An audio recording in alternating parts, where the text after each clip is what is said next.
ETF index mutual funds నేర్చుకుని stock మార్కెట్లో రాణించాలనుకుంటున్నారా? వెంటనే ఈ నెంబర్కి కాల్ చేయండి. వెల్కమ్ టు అందమైన జీవితం. నమస్తే కళ్యాణ్ గారు. నమస్తే అమ్మా, జయ గారు. నమస్తే. రైట్, అమ్మాయికి ఫోన్ చేయనండి. తప్పకుండానమ్మా. మీనా అండి. ఎక్కడమ్మాయో? హైదరాబాద్ అని మెయిల్లో చూశాను డాక్టర్ గారు. నేను చాలా క్లియర్గానే పెట్టిందండి మెయిల్. హలో హలో మీనా అండి?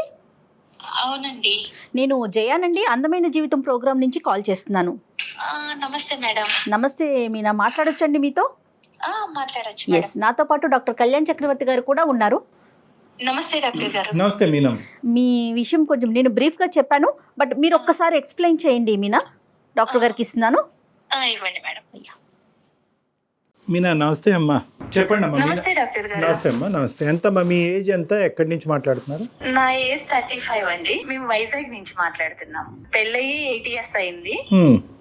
8 సంవత్సరాల నుంచి ఎప్పుడు అనుమానం లేదు. నాకు ఒక 6 నెలల నుంచి నా భర్త మీద కొంచెం అనుమానం స్టార్ట్ అయింది. దాని గురించి నేను మీ అందమైన జీవితం ప్రోగ్రామ్ చూసి మెయిల్ చేశాను మేడంకి. చెప్పండి మీనా, అనుమానం రావటానికి గల అంటే ఏ ఇష్యూస్ ద్వారా మీకు అనుమానం వచ్చింది? ఎలాంటి అంశాలను చూసారు ఏంటి? ఒక 6 నెలల నుంచి నా ఎదురు ఒక అమ్మాయి వచ్చేసింది. ఆమె చాలా అందంగా ఉంటది అనమాట. ఓకే. ఆమెని చూస్తుంటే ఇంకేంటంటే ఆమెను చూడటము, ఆమె తిని చూడటము, ఇలా కొంచెం కొంచెం అనుమానం స్టార్ట్ అయింది నాకు. స్టార్ట్ అయినాక తను కిందకి వెళ్ళి పిల్లల్ని స్కూల్ కి తీసుకెళ్లటం, అక్కడ మళ్ళీ వాళ్ళిద్దరు కలిసి మాట్లాడుకోవటం, జస్ట్ మామూలుగా క్యాజువల్ గా తీసుకున్నా. తర్వాత అనుమానం అనేది ఎక్కువైపోయింది. అదొక క్లారిటీ అనేది నాకు కన్ఫ్యూజన్ చేసి, నాకు అసలు ఏంటి వీళ్ళిద్దరి మధ్య ఏం జరుగుతుంది అని అబ్జర్వ్ చేస్తూ ఉన్నాను అనమాట. ఓకే. అబ్జర్వ్ చేయటము, వీళ్ళు కిందకెళ్ళి నవ్వుకోవటం, మాట్లాడటం, పిల్లల్ని బస్ ఎక్కించినాక మళ్ళీ కిందే టైం స్పెండ్ చేయటం, ఇలా జరుగుతూ ఉంది మేడం. ఓకే. అసలు నేను ఒక క్లారిటీకి రాలేకపోయాను. పిల్లలండి? పిల్లలు ఒక బాబు నాకు. ఓకే. క్యాజువల్ గా మాట్లాడుకోవటం అంటే ఇప్పుడు పిల్లల్ని ఎక్కించేసాక ఎంతసేపు మాట్లాడుకుంటాం? ఒక 2 నిమిషాలు, 3 నిమిషాలు, 5 నిమిషాలు లేదా 10 నిమిషాలు, ఒక రోజు? అది ఎవరైనా మేడం మాట్లాడుకుంటారు. ఓకే, హాయ్ అండి, బాగున్నారని ఎవరైనా అడుగుతారు, కాదనట్లేదు. రెగ్యులర్ గా జరుగుతా ఉంది. రెగ్యులర్ గా వీళ్ళు బస్ ఎక్కించడానికి వెళ్తారు. వెళ్ళి ఇద్దరు అపార్ట్మెంట్ అందరూ ఎటు వాళ్ళు అటు వెళ్ళిపోయినా కూడా వీళ్ళిద్దరు నుంచొని మాట్లాడటం, నవ్వుకోవటం, పైకి కలిసి రావటం, ఇది చూస్తున్నాను మేడం. నేను పైన బాల్కనీలో ఉండి చూస్తూ అబ్జర్వ్ చేస్తున్నాను. మీనా, అమ్మాయి వయసు ఎంత ఉంటుంది? అమ్మాయి వయసు ఒక 36, 37 ఉంటుంది. ఆవిడ భర్త గారమ్మా? ఆమె భర్త వచ్చి అమెరికాలో ఉంటాడు. ఇది వచ్చి ఇక్కడ నుంచొని అపార్ట్మెంట్ లో ఉన్న వాళ్ళు ఎవరు దొరుకుతాడా ఏంటా అని చూసి నా భర్తే దొరికాడు దానికి. అయ్యా అయ్యయ్యో. ఆమెకి పిల్లలు ఉన్నారండి? పిల్లలు ఒక బాబు ఉన్నాడమ్మా. ఓకే. ఓకే. మీరు అంటే ఒకే అపార్ట్మెంట్స్ కదా, మాట్లాడుకోవటం, మీరు ఆవిడతో మాట్లాడటం కానీ ఇరుగు పొరుగు కదా, అట్లా ఏమన్నా ఉందా? ఏం లేదండి, నేను హాయ్ కనిపిస్తే హాయ్ బాయ్ అనుకుంటాం అంతే. ఇంత క్లోజ్ గా గానీ నా హస్బెండ్ తో ఉన్నంత క్లోజ్ నాతో ఉండదు. ఆయన అక్కడుండి సంపాదిస్తూ మరి దేన్ని పెళ్లి చేసుకొని ఆయన ఎక్కడ కులుకుతున్నాడో, ఇదైతే నా మొగుడుతో కులకటం మొదలు పెట్టేసి. సరేలే అమ్మా, అంత పెద్ద కంక్లూజన్స్ కొద్దిలే తల్లి మీనా. అమ్మా, అసలు నా బాధ నేను ఎవరికి చెప్పుకోవాలో కూడా తెలియట్లేదు. ఇంట్లో నా ఫ్యామిలీని చూసుకోవాలి, నా అత్త మామని చూసుకోవాలి, అక్కడ నా భర్తను చూసుకోవాలి, ఎవరిని చూసుకోవాలో నాకు అసలు పిచ్చి పట్టిపోతుంది డాక్టర్ గారు. మీ అత్తయ్య మావయ్య కూడా మీతోనే ఉంటారా మీనా? అవును డాక్టర్ గారు. ఇది కాకుండా ఏంటమ్మా? ఓకే, బస్సుకు వరకు వెళ్ళి తిరిగి వచ్చేది ఒక్కటేనా? దాన్ని బట్టే నేను మీరు కులుకుతున్నారు అనే పెద్ద మాట వాడుతున్నారు, ఇంకేమన్నా చూసారా? లేదు డాక్టర్ గారు, నేను చూశాను. తిరుపతి నేను క్యాంప్ కి వెళ్తున్నాను అన్నారు. ఈయన వెళ్ళిన ఒక 1 hour కి ఆమె డోర్ లాకేస్తుంది. ఆవిడ క్లారిటీ ఇంకేంటంటే వాళ్ళు వెళ్ళిపోయారు తిరుపతి, వాళ్ళ బాబు ఆమె. మళ్ళీ మరుసటి రోజు వచ్చేసరికి 2 days తర్వాత ఈయన ముందు వచ్చారు. తర్వాత ఆమె డోర్ ఓపెన్ ఉంది. అంటే తిరుపతి అంటే మీనా ఎవరైనా వెళ్ళొచ్చు, ఎప్పుడైనా వెళ్ళొచ్చు కదా? వెళ్ళొచ్చు మేడం, ఆమె ముందన్నా వెళ్ళొచ్చు, తర్వాత అయినా వెళ్ళొచ్చు. ఈయన వెళ్ళిన టైంలోనే ఎందుకు వెళ్ళాలి? కాదు మీనా, కోఇన్సిడెంట్ అనుకోవటానికి లేదంటారా? కోఇన్సిడెంట్ ఏముంది మేడం, ఈయన వెళ్ళిన టైంలో వెళ్ళారు, వచ్చారు. ఆమె కొడుక్కి గుండు ఉంది. తిరుపతి వెళ్ళి వచ్చినట్టు ఒక క్లారిటీ ఉంది కదా మేడం నాకు. ఇంకా నేను ఏం అడగాలి? అసలు అడిగితే మేమేం అడగాలి? అదే కదా, ఇప్పుడు మేమేం అడగాలి అన్నది మాకు అనిపిస్తుంది. ఇంకేమన్నా అబ్జర్వ్ చేశారా మీరు? అంటే ఐ మీన్ మేడం ఇప్పుడు నేను నిన్న నైట్ పడుకున్నాము, 3 గంటలకి నా బెడ్ మీద లేడు. చిన్న బాబు గాని కింద పడితే ఎలా వెతుక్కుంటాము, అయ్యో బాబు కింద పడిపోతాడని. నా భర్త ఎక్కడికి వెళ్ళాడని నేను ఇల్లంతా తిరిగాను, బాల్కనీ చూసాను, వాష్రూమ్ చూసాను, ఎక్కడ లేరు. ఇప్పుడు ఎక్కడికి వెళ్ళారు అని నేను అడగలేను తన్ని డైరెక్ట్.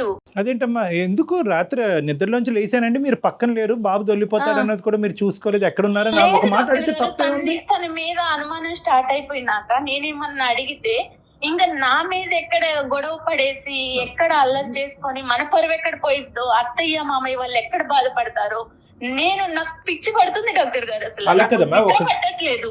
అవునమ్మా తల్లి, నీ ప్రాబ్లం నాకు అర్థం అవుతుంది, కానీ ఒక క్లారిటీ తెచ్చుకోకుండా నీ ఆరోగ్యం పాడవుతుంది, నీకు తల తిరుగుతుంది, తల బరువు అవుతుంది, నీకు పిచ్చి పట్టినట్టు అవుతుందని నువ్వు అంటున్నావు. ఇప్పుడు అనుమానం అనేటటువంటి క్లారిటీ నేను తన్ని డైరెక్ట్ అడగలేకపోతున్నాను డాక్టర్ గారు, అందుకే నేను మీ వరకు వచ్చాను. అడగటం వేరు, గొడవ పెట్టుకోవటం వేరు. చాలా మంది ఏమనుకుంటారు అంటే కనుక, అరే బహుశా నేను అడిగితే కనుక అతను ఇంకా అవమానం ఫీల్ అయ్యి నా మీద ఏమైనా తెచ్చుకుని గొడవ. అలా కదా, ప్రతి చోట ఏంటంటే సైకలాజికల్ మైండెడ్నెస్ అని అంటూ ఉంటాం. ఆడవాళ్ళందరికీ చెప్పేది ఏంటంటే మైండెడ్నెస్ అంటే ఇది ఖచ్చితంగా నిజం అనే ఉద్దేశంతో మీరు అడిగితే ఖచ్చితంగా అక్కడ గొడవ అవుతుంది. కాదు ఇలా జరిగి ఉండొచ్చేమో, నా భర్త ఇలా తప్పు చేసి ఉండడు, నా కళ్ళే తప్పు చూస్తున్నాయి అనేటటువంటి ఆలోచనతో అడిగితే కనుక అడిగేటటువంటి విధానం, పద్ధతి, శైలి కూడా డిఫరెంట్గా ఉంటుంది. మీ భర్త గురించి అందరికంటే వాళ్ళ తల్లిదండ్రుల తర్వాత బాగా ఎరిగినటువంటి వ్యక్తి ఎవరన్నా ఉన్నారు అంటే కనుక మీ మనసే. అవును కదా, 8 ఇయర్స్ ప్రయాణంలో ఇంతకు ముందు ఎప్పుడనే మీ భర్త గురించి ఇటువంటి సంఘటనలు, సందర్భాలు జరిగినాయా? జరగలేదు.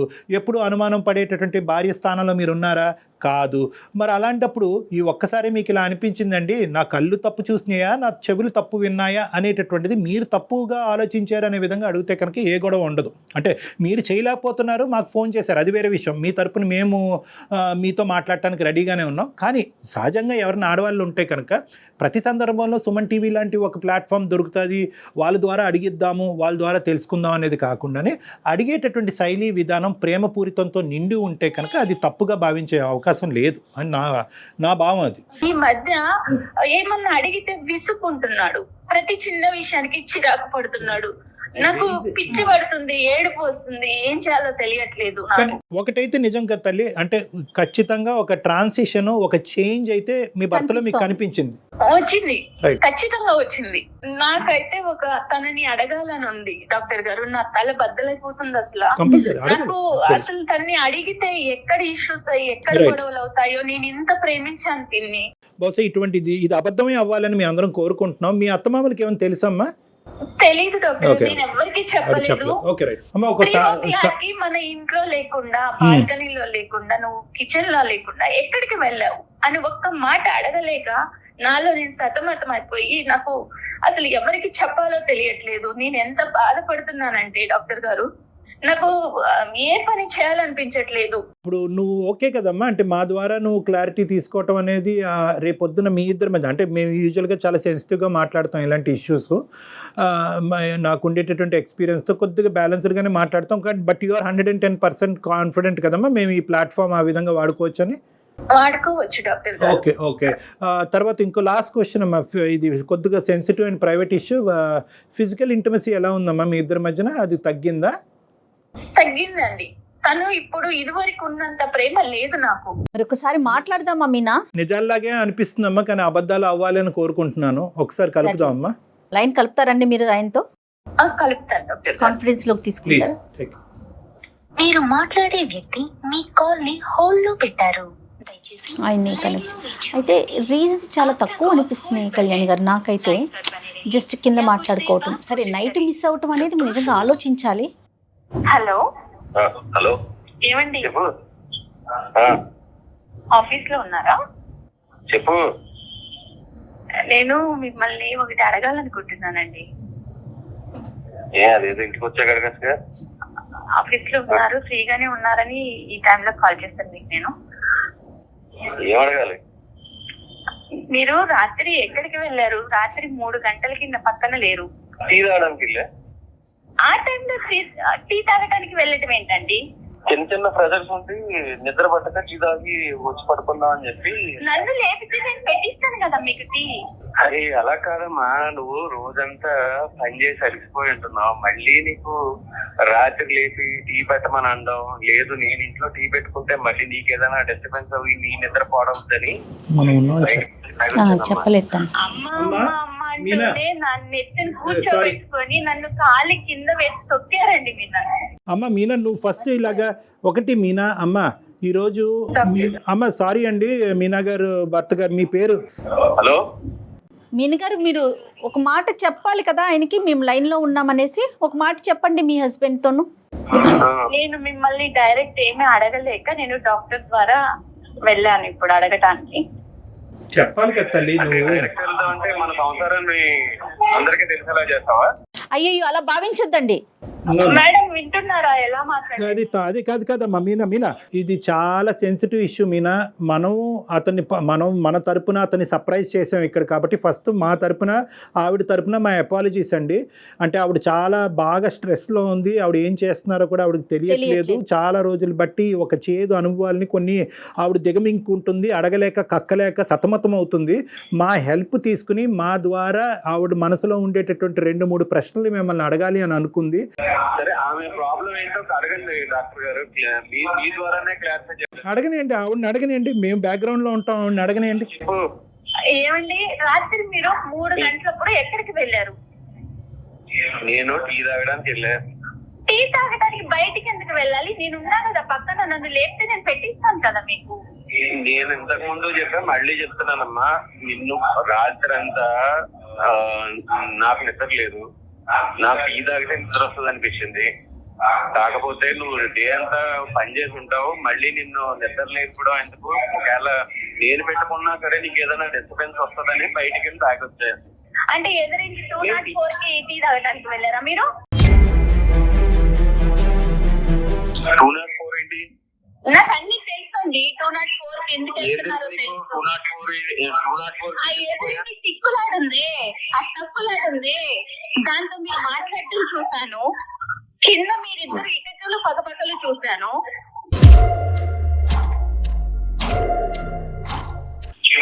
మేమిద్దరం ఏకైకలు పక్కపక్కలు ఇప్పుడు పిల్లల్ని స్కూల్ కి డ్రాప్ చేయడానికి వెళ్ళినాక 15 నిమిషాలకి పైకి వస్తున్నారు మీరు. ఆవిడ మొత్తం అడిగేస్తున్నారు.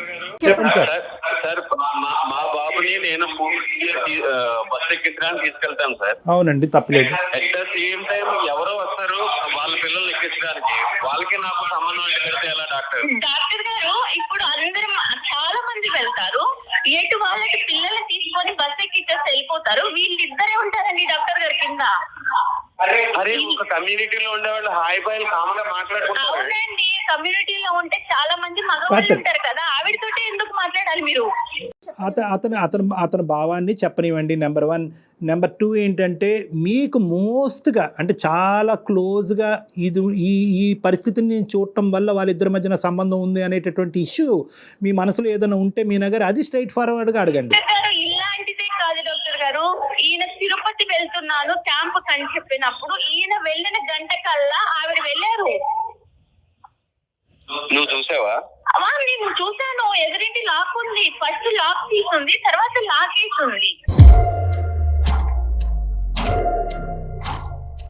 అరే ఎవరింటికి తలుపేసుకున్నా నన్నే అనుమానిస్తారా? నాకు అనుమానించడం కాదండి, మిమ్మల్ని మళ్ళీ 2 డేస్ బ్యాక్ తర్వాత వచ్చాక మీరు వచ్చిన 1 అవర్ కి ఆవిడ వచ్చారు. అంటే నేను వచ్చిన 1 అవర్ కి వస్తే మళ్ళీ అవునండి, వాళ్ళ బాబుకి గుండుంది, వాళ్ళు కూడా తిరుపతి వచ్చారని క్లారిటీ ఉంది నాకు. అయ్యో డాక్టర్ గారు క్లారిటీ ఉంది నాకు, వాళ్ళు తిరుపతి వెళ్ళారు అనని. మమ్మల్ని తీసుకెళ్ళమంటే వెళ్ళలేదు, భార్య భర్తలాగా వెళ్ళి వాళ్ళ బాబుని వేసుకొని తిరుపతి వెళ్ళొచ్చారు. డాక్టర్ గారు నేను వెళ్ళింది తిరుపతి వెళ్ళిన మాట వాస్తవం, నేను ఆఫీస్ పని మీద వెళ్ళా అంతే తప్ప ఆమె నేను తిరుపతి తీసుకెళ్ళడం ఏంటి డాక్టర్ గారు? ఆవిడ ఉద్దేశంలో ఏంటంటే 2 things, ఓన్లీ 2 things. ఇప్పటి వరకు మా భర్త మీద నాకు 210% గ్యారంటీ ఉందండి, నమ్మకం ఉందండి. ఇంత అభిమానంగా ఇంత ఆప్యాయతగా కుటుంబం ఆఫీస్ తప్ప ఇంకో ప్రపంచం తెలియనటువంటి భర్తతో నేను ఎంతో అదృష్టవంతురాలనండి. కానీ ఈ డౌట్ ఏదైతే ఉందో అంటే దీన్ని కూడా మనం ఎప్రిషియేట్ చేయాలి. ఈ డౌట్ అనేటటువంటిది ఒక అనుమానమైనటువంటి భార్య జీవితాంతం 8 సంవత్సరాలు బట్టి నన్ను అనుమానంతో చంపేస్తుంది అనేటటువంటి భార్య దగ్గర నుంచి రావట్లేదండి. నాకు పిచ్చి పడుతుంది డాక్టర్ గారు. నాన్న. ఇంత ప్రేమగా సరే ఉండమ్మా, డాక్టర్ గారు మాట్లాడుతున్నారు కదా. రమేష్ గారు, ఇక్కడ ఏంటంటే ఇప్పటి వరకు జరిగినటువంటి సంఘటన, ఇప్పటి వరకు చూడనటువంటి పరిస్థితులు ఆవిడ చూసింది కాబట్టి ఆవిడ జీర్ణించుకోలేకపోతుంది. అనుక్షణం మీరు ఎక్కడుంటారు, ఏమవుతున్నారు, పక్కలో పడుకున్నారా లేదా, ఇదే ఇన్వెస్టిగేటివ్ డిపార్ట్మెంట్లోకి ఆవిడ కంప్లీట్గా వెళ్ళిపోయింది. ఆవిడ పరిస్థితి బాగాలేదు కాబట్టి ఇప్పుడు ఆవిడకి కావాల్సింది ఏంటంటే ఒక ఆనెస్ట్ అండ్ సిన్సియర్ రెస్పాన్స్. ఏమన్నా తప్పు జరిగిందా, ఆవిడతో మీకు తప్పు జరిగిందా, జరగలేదు అంటే కనుక అదే నమ్ముతాం, జరిగింది అంటే కనుక అదే నమ్ముతాం. కాదు రమేష్ గారు, ఇన్ని సంవత్సరాల నుంచి 8 సంవత్సరాల నుంచి మీలో ప్రేమను మాత్రమే చూసింది ఆవిడ. గత కొన్ని రోజుల నుంచి అనుమానించాల్సిన విషయాలన్నీ బయటపడుతున్నాయని చెప్తున్నారు. ట్రాన్సిషన్ మేడం అస్సలు నన్ను ఒక్క మాట అంటే చిరాకు పడుతున్నాడు. Change. ఈ మంచి నీళ్ళు ఇచ్చినా చిరాకు పడుతున్నాడు, షూ తొడుస్తున్నా చిరాకు పడుతున్నాడు. అది పట్టుకోలేకపోతున్నాను మేడం. నేను అంత ప్రేమించిన భర్త అలా చిరాకు పడుతుంటే. సార్ డాక్టర్ గారు, రమేష్ చెప్పండి ఒక రమేష్. మాట నేను చెప్తానండి. ఇంటికి వెళ్ళేటప్పటికి ఎప్పుడు చూసినా జిడ్డు గారే మొహం, ఏ విధమైన అట్రాక్షన్ ఉండదు. ఈ పని చేస్తాం, ఆ పని చేస్తా, లేకపోతే ఇన్స్టాగ్రామ్ చూస్తా, లేకపోతే వాట్సాప్ చూసుకుంటా. వీళ్ళు వాళ్ళ తప్ప నన్ను పట్టించుకున్న వాళ్ళు ఎవరో లేరు సార్. మనం రోడ్డు మీద మనల్ని ఇంట్లో పట్టించుకున్నప్పుడు బయట కొంతమంది కొంచెం విధాలుగా అట్రాక్ట్ చేస్తూ ఉంటారు. అట్రాక్ట్ చేసేటప్పుడు మనం మగవాళ్ళం కాబట్టి అట్రాక్ట్ అవుతూ ఉంటాం. అవ్వకుండా చూసుకోవాల్సిన బాధ్యత ఇంట్లో భార్యదే కదా సార్.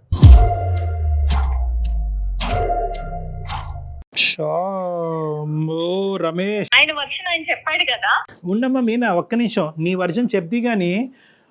ఏం మాట్లాడుతున్నారు రమేష్ గారు, అసలు మీరు ఇంట్లో మేకప్ వేసుకుని ఉంటారండి ఆడవాళ్ళు. సడన్ గా 8 సంవత్సరాల తర్వాత ఒక భార్య జిడ్డు మొహంతో కనిపిస్తుంది అనే ఫీలింగ్ మీకు వచ్చింది అంటే రమేష్, ఖచ్చితంగా ఇక్కడ జిడ్డు మొహం కంటే అక్కడ ఏదైనా అట్రాక్షన్ ఎక్కువైందా అన్నది మనం ఆలోచించుకోవాలి. ఒక్కసారి మీరు ఆలోచించండి రమేష్, మీరు ఏం మాట్లాడుతున్నారు. మీరు ఫస్ట్ ఆఫ్ ఆల్ ఏంటంటే అక్కడ ఒక అట్రాక్షన్ కనిపించిన తర్వాత ఇక్కడ డిస్ట్రాక్షన్ మొదలైందా, లేదంటే ఇక్కడ ఈ డిస్ట్రాక్షన్ మొదలైన తర్వాత అక్కడ అట్రాక్షన్, ఏదైనా తప్పేలేండి, ముందేంటి వెనకట్లే, కానీ రెండు తప్పులే. డాక్టర్ గారు మీరు చాలా కూల్ గా మాట్లాడుతున్నారండి. నేను ఆయన వర్షన్ వింటే నేను కూల్ గా మాట్లాడలేకపోతున్నాను ఒక ఆడపిల్లగా. పెళ్ళైన కొత్తలో మొహం బాగుంది, ఇప్పుడు పిల్లలు అత్త మామ అందరినీ చూసుకుంటా నీకు అమ్మా, నువ్వు పెళ్ళైనప్పటి నుంచి నువ్వు అలాగా ఉన్నావు. నాకు ఇంతకుముందు ఆపర్చునిటీ లేదు. నా మొగుడు అమెరికాలో ఉంటే నేను కూడా దానిలాగే చిచి అలా మాట్లాడకండి మీనా, అలా మాట్లాడకండి. కాదు మేడం, ఒక ఆడదానిగా మీరు అర్థం చేసుకోండి నా బాధని. నా భర్త ఇంకొక అమ్మాయి చూస్తున్నాడంటే నేను ఓర్చుకోగలుగుతానా? ఒకసారి అతని మనసులో ఉన్న భావాన్ని అంతా కూడా. రమేష్, ఇంకా ఏమన్నా ఉందా రమేష్? ఇంకా అంటే మీ భార్య గురించి 8 సంవత్సరాల పాటు మీరు బయటకు చెప్పలేనటువంటి అంశాలు ఇంకేమైనా ఉన్నాయా? ఏమీ లేదు సార్. ఇంటికి వచ్చేటప్పటికి ఆ జిడ్డు మారే మొహం కాకుండా. దయచేసి ఆ మాట అనకండి రమేష్, ప్లీజ్. Sorry madam. అంటారేంటి మేడం? మా సారీ ఎందుకండి బాబు? అవునండి, మొహం జిడ్డుదారుతానే ఉంటది. అవునండి, పెళ్ళైనప్పుడు ఇప్పుడు ఎందుకు వచ్చింది మీకు? మీ మాటలని తప్పు రమేష్. తప్పు చేశారా, తప్పు జరిగిందా? డాక్టర్ గారు నా వల్ల అవ్వట్లేదు. మీనా సారీ అమ్మా, అది తప్పు అయితే జరిగింది డాక్టర్ గారు. చూడండి డాక్టర్ గారు ఎలా చెప్పుకొని ఒప్పుకున్నాడు. నాది క్లారిటీ అదే చెప్తున్నాను మీకు. తప్పు జరిగింది అనేటటువంటిది సమర్థించుకుంటున్నారా రమేష్? పశ్చాత్తాపం పొందుతున్నారా ఇప్పటికైనా రమేష్? ఆ అమ్మాయి గుండె పగిలి చచ్చిపోద్దయ్యా. ఆ అమ్మాయిని ఒక పనికిరాని వస్తువులాగా ఇన్ని రోజులు ఆ అమ్మాయిని ఒక టిష్యూ పేపర్ లాగా వాడుకుని ఇప్పుడు సడన్గా టిష్యూ పేపర్కి జిడ్డు పట్టింది కాబట్టి పక్కన పడేస్తున్నాను అనేటటువంటి మాట మాట్లాడుతూ నీకంటే బయట వేరే అట్రాక్షన్ దొరికింది కాబట్టి ఆ అమ్మాయితో నేను కులుకుతున్నాను. సారీ, నేను ఈ మాటలు ఎప్పుడు వాడలేదు. కానీ ఈ విధమైనటువంటి ఆ అంశాన్ని సుమన్ టీవీ ద్వారా మేము ఈ బ్రేకింగ్ న్యూస్ ఆ అమ్మాయికి అందించడం అనేది మేము చాలా బాధపడుతున్నాం రమేష్ గారు వేరే రకంగా భావించొద్దు, అసహ్యంగా అనిపిస్తోందండి వినటానికే. డాక్టర్ గారు నేను ఒక్కటే అడుగుతా డాక్టర్ గారు, తను ఇంకా ఫైనల్ గా ఒక్కటే అడగాలనుకుంటున్నాను. చెప్పు. ఏ రోజన్నా నేను మీకు ఏ విషయంలో అయినా తక్కువ చేశానా? లేదు. మరి ఎందుకు జిడ్డు మొహం వచ్చింది? ఈ 8 years లో మీకోసమే కదండి నేను. ఒకటి రమేష్ ఇది చాలా ఇరిటేటింగ్గా ఉంది. ఏమండి మీ భార్యని ఏమండి మీ ఇన్ షర్ట్ బాగా చేసుకోండి, చొక్కా ఇస్త్రీ చేసుకోండి అని చెప్పేటటువంటి ధైర్యం ఆవిడకున్నప్పుడు నువ్వు నీట్గా తయారవు అని అడగటాన్ని అనే హక్కు మీకు లేదా? ఏకంగా అక్రమ సంబంధాలు పెట్టేసుకోవటమేనండి జిడ్డు మొహాలు కనిపిస్తున్నాయి కాబట్టి? ఇంతేనా జీవితం అంటే? ఇంతేనా బంధం అంటేనే? ఇంతేనా పెళ్ళి అంటే? మారదు డాక్టర్ గారు. సార్ ఎలా చెప్తారండి మీరు మారినారని? మీరు చెప్పి చూసారా ఏ రోజున? నాకు చెప్పారా? మీరు చెప్పేది ఏంటండి? చెప్తే రెడీ అవుదా అమ్మాయి? చెప్తే మీకు కావాల్సినటువంటి విధంగా ఉండదా? ఇంత కష్టాన్ని కొని తెచ్చుకుంటుందా? పెళ్ళైనప్పుడు ఎలా ఉన్నారో, ఒక 8 ఏళ్ళు సంసారం చేసి ఒక పిల్లకి ఒక పిల్లోడికి తల్లి అయిన తర్వాత కూడా అలానే ఉంటారండి ఆడవాళ్ళు. ఇక్కడ ఎలా ఉంటాము డాక్టర్ గారు? అత్త మామలకి సేవ చేసుకోవాలి. పెద్ద ఇతను అత్తయ్య, అమ్మాయి సామాన్య గృహిణి, ఎలా ఉంటారండి? నేను ఏదో చూసుకుంటాను. అమ్మ ఇలాంటి సంఘర్షణలు జీవితంలో చాలా కామన్. బ్యాడ్ లక్, ఇది బ్యాడ్ లక్ కాదనట్లేదు. కానీ ఈ రోజు నుంచి అయినా కూడా రమేష్లో ఏమైనా మార్పు వచ్చిందా, కనువిప్పు కలిగిందా అనేటటువంటి అంశం అతను తెలుసుకోగలిగితే కనుక ఏ ప్రాబ్లము లేదమ్మా. కాదు నేను చేసినటువంటిది తప్పు కాదు, దీన్ని అనేటటువంటి తన తప్పుని సమర్థించుకునేటటువంటి తత్వం అతనికి ఉంటే కనుక బహుశా జీవితంలో చాలా కష్టాలు వచ్చే అవకాశం ఉన్నాయి. నేను తప్పు చేశాననే పశ్చాత్తాపం ఉంది. రైట్. మరి జిడ్డు మొహం ఇవి నీట్గా తయారవలేదు, ఇవన్నీ ఎందుకు వచ్చినాయండి? అంత చక్కగా చేసి ఇంతవరకు మీకు తన జీవితాన్ని త్యాగం చేసేటటువంటి ఒక ఆడదాని గురించి అసలు మీకు నోరు ఎలా వచ్చింది అలా మాట్లాడటం గురించి? నేను తప్పు చేశాను కదా డాక్టర్ గారు, నేను ఇలా ఉంది నా అందాన్ని కూడా నేను మర్చిపోయాను. నేను తప్పు చేశాననేటటువంటి భావంతో బాధపడి ఒక డిఫెన్స్ మెకానిజం ఉపయోగిస్తున్నాడు. ఏంటంటే నేను తప్పు చేశాను కదా, ఆ తప్పుకి ఇదిగో నువ్వే కారణం అని చూపెట్టేటటువంటి ప్రయత్నం చేస్తున్నాడు. కానీ అతనిలో ఒక మంచితనం ఉంది, మార్పు వచ్చేదానికి అవకాశం ఉంది. అతను కేవలం నీ సైడ్ ఏదో చూపెట్టాలి కాబట్టి, అతను తప్పుని సమర్థించుకోవాలి కాబట్టి మాట్లాడేటటువంటి మాటలే. నువ్వు చేసినటువంటి ఇప్పుడు వరకు నువ్వు చేసినటువంటి ఏ కార్యక్రమం కదా మీ అత్తగారికి కానీ మీ భర్తకు కానీ అందరూ సమర్థిస్తారు. మీ భర్త గారికి కూడా బాగా తెలుస్తుంది, రమేష్ కూడా బాగా తెలుస్తుంది. ఫైనల్ గా మీరు ఏం చెప్తారు చెప్పండి, మీ ఒపీనియన్ చెప్పండి. మీరు ఏం చేయదలుచుకున్నారు? ఆ అమ్మాయి కాన్ఫిడెన్స్ ఇవ్వండి, ఒక నమ్మకం ఇవ్వండి. ఇక మీదట ఇలాంటి తప్పు అయితే జరగదు. నేను నీకు మాట ఇస్తాను. ఇప్పుడున్న మన ఫ్లాట్ సేల్ చేసి వేరే ప్లేస్ కి మనం షిఫ్ట్ అయిపోదాం. మన సొంత ఫ్లాట్ వదులుకొని మనం ఎందుకు వెళ్ళాలి చెప్పండి ఒక్కటి. నో రమేష్, ఇక్కడ ఏంటంటే ఒకటి నిజంగా ఫ్లాట్ మారేటటువంటి అవకాశం ఉంటే కనుక ఖచ్చితంగా that is a good solution for the problem. తను ఏం చెప్పాలనుకుంటున్నారు నాకు తన నోటి వెంట వినాలని నేను మీకు ఫోన్ చేశాను. అదే చెప్పారు మీనా, రమేష్ గారు అదే చెప్తున్నారు. మీనా రమేష్ గారు నాకంటే మించినటువంటి సొల్యూషన్ చెప్పారు. అంటే ఎవరు చెప్పరు, సొంత ఫ్లాట్ అమ్మేసుకుని వేరే దానికి వెళ్ళిపోదాం అని అన్నారు. డాక్టర్ గారు నేను తన్నేదో బాధ పెట్టాలని నేను అడగాలని కాదు.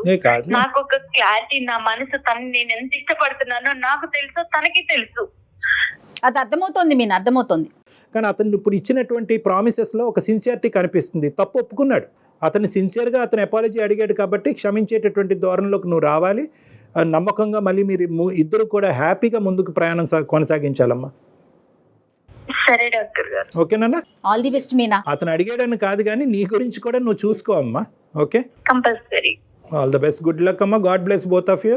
Ramesh, all the best and thank you for talking to us. Okay అమ్మా, ఓకే మీనా, బాయ్. ఈ అమ్మాయి యొక్క ఫ్లెక్సిబిలిటీని మనం అప్రిషియేట్ చేయాలమ్మా. అట్ ద సేమ్ టైం తప్పు చేసినటువంటి రమేష్ని ఒప్పుకోవటాన్ని కూడా మనం అప్రిషియేట్ చేయాలి. తప్పు చేశాడు, తప్పు చేసినటువంటి వ్యక్తిని ఇంకా ఖండించి తిట్టి పుండి మీద కారం జల్లకుండా అతను లోపల గిల్టీ ఫీల్ అవుతున్నాడు. గిల్టీ ఫీలింగ్ వల్లే బయటకు ఆ మాటలు చెప్తున్నాడు.